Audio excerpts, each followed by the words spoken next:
Hello beautiful people, welcome back to my channel. ఈరోజు మనం చేసుకుంటున్న రెసిపీ మామిడికాయ మునక్కాయ సాంబార్. మరి ఈ రెసిపీ ఎలా చేసుకోవాలో మనం చూసేద్దాం పదండి.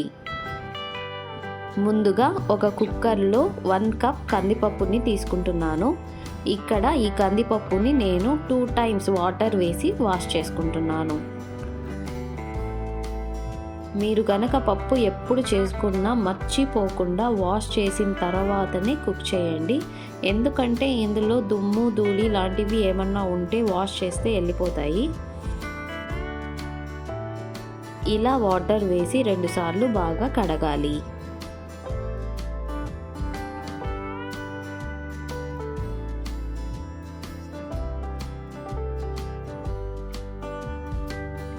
ఇలా కడిగి తీసుకున్న కందిపప్పులో నేను 1 టంబ్లర్ ఆఫ్ వాటర్ని యాడ్ చేస్తున్నాను.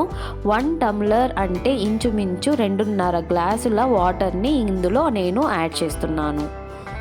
ఇప్పుడు ఇందులో మనం ఒక చిన్న ఉల్లిపాయని మరియు ఒక 10 రెబ్బల వెల్లుల్లిని కూడా యాడ్ చేసుకుందాం.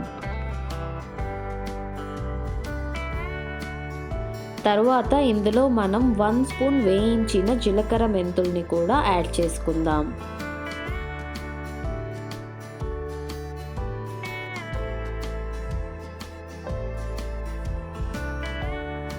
ఇప్పుడు ఇందులో నేను 4 మీడియం సైజ్ టమాటాలని కట్ చేసి ఇందులో యాడ్ చేస్తున్నాను. టమాటాలు వేసుకున్న తర్వాత ఇందులో నేను 1 టేబుల్ స్పూన్ ఆయిల్ని కూడా యాడ్ చేస్తున్నాను.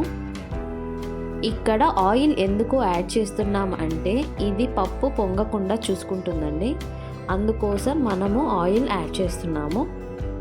ఇప్పుడు కుక్కర్ మూత పెట్టేసి స్టవ్ మీద 3 విజిల్స్ వచ్చేంత వరకు పెట్టేసుకుందాం.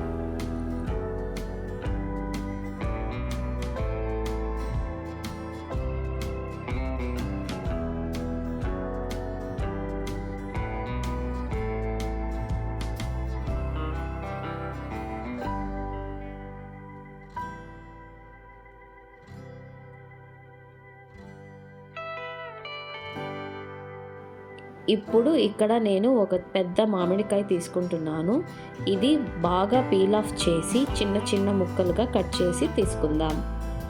ఇక్కడ నేను తీసుకున్న మామిడికాయని హాఫ్ మాత్రమే యూజ్ చేస్తున్నాను. ఎక్కువ వేస్తే పులుపు అయిపోతుందండి, సో నేను తక్కువగా వాడుకుంటున్నాను. ఇక్కడ సాంబార్కి కావాల్సిన మునక్కాయలు మా చెట్లో నుంచి ఫ్రెష్గా కోసుకుంటున్నామండి. మా చెట్టు మునక్కాయలు చాలా టేస్టీగా ఉంటాయండి అండ్ చాలా పొడుగు కూడా. ఇవి ఎంత పొడుగు ఉంటాయో ఇప్పుడు నేను మీకు చూపిస్తాను. ఇక్కడ చూసారా, ఈ వీడియోలో కూడా పట్టనంత పొడుగ్గా ఉన్నాయి మా మునక్కాయలు. ఇప్పుడు వీటిని చిన్న చిన్న పీసెస్గా కట్ చేసుకుందాం. ఈ వీడియోలో చూపించినట్టుగా మునక్కాయని చిన్న చిన్న పీసెస్గా కట్ చేసి నేను పక్కన పెట్టుకుంటున్నాను. 3 విజిల్స్ వచ్చేసాయి. ఇప్పుడు కుక్కర్ మూత తీసి ఒకసారి చూద్దాము. పప్పు బాగా ఉడికిపోయిందండి. ఇప్పుడు మనం ఒక పప్పు గుత్తి తీసుకొని దీన్ని బాగా ఎనుపుకుందాము.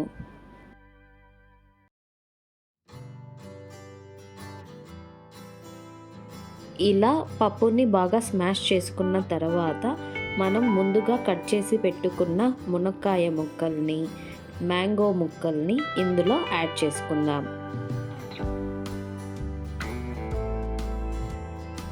ఇప్పుడు ఇందులో మనం 1/4 టీ స్పూన్ పసుపుని యాడ్ చేసుకుందాం.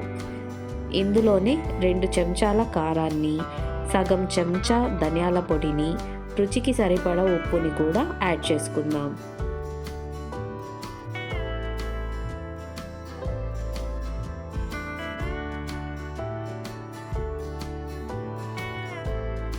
ఇవన్నీ వేసుకున్న తర్వాత ఇందులో నేను 1 గ్లాస్ ఆఫ్ వాటర్ని యాడ్ చేస్తున్నాను.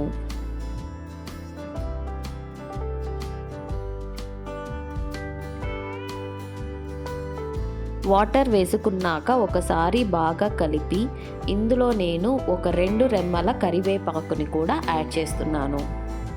ఇది ఆప్షనల్ అండి, జస్ట్ కర్రీకి మంచి ఫ్లేవర్ వస్తుందని ఇందులో నేను యాడ్ చేస్తున్నాను. ఇప్పుడు కుక్కర్ మూత పెట్టేసి ఒక 1 విజిల్ వచ్చేంత వరకు స్టవ్ మీద పెట్టేసుకుందాం. 1 విజిల్ వచ్చేసింది. ఇప్పుడు కుక్కర్ మూత తీసి చూద్దాము. ఇక్కడ ముక్కలు బాగా ఉడికిపోయాయి. ఇప్పుడు దీనికి పోపు పెట్టుకుందాం.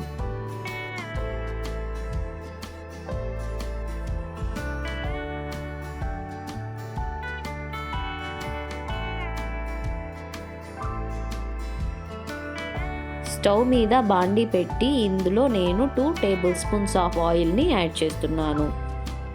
ఆయిల్ బాగా హీట్ అయ్యాక ఇందులో నేను 1 చెంచా ఆవాలని యాడ్ చేస్తున్నాను. ఆవాలు బాగా చిటపటలాడాక ఇందులో నేను సగం ఉల్లిపాయని సన్నగా తరిగి అది కూడా ఇందులో యాడ్ చేస్తున్నాను. ఆనియన్స్ బాగా బ్రౌన్ కలర్ వచ్చేంత వరకు బాగా వేయించాలి. ఇది బ్రౌన్ కలర్ వచ్చిన తర్వాత ఇందులో నేను 2 రెమ్మల కరివేపాకును కూడా యాడ్ చేస్తున్నాను. ఒక 2 సెకండ్స్ పాటు కరివేపాకు వేసుకున్న తర్వాత ఫ్రై చేసి ఇందులో మనం ముందుగా చేసి పెట్టుకున్న సాంబార్ని ఇందులో యాడ్ చేసేస్తే ఎంతో టేస్టీ అయిన మామిడికాయ మునక్కాయ సాంబార్ రెడీ అయిపోయినట్లే.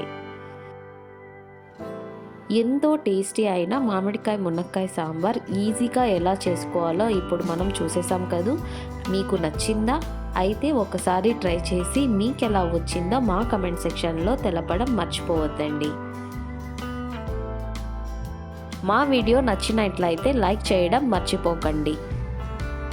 ఇంకా మా ఛానల్ ఎవరైనా సబ్స్క్రైబ్ చేసుకోకపోతే కింద ఉన్న రెడ్ కలర్ సబ్స్క్రైబ్ బటన్ని నొక్కి సబ్స్క్రైబ్ చేసుకోవడం మర్చిపోకండి.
ఇంకొక సరికొత్త రెసిపీతో మళ్ళీ మీ ముందుంటాం. అంతవరకు take care, bye. Thank you for watching.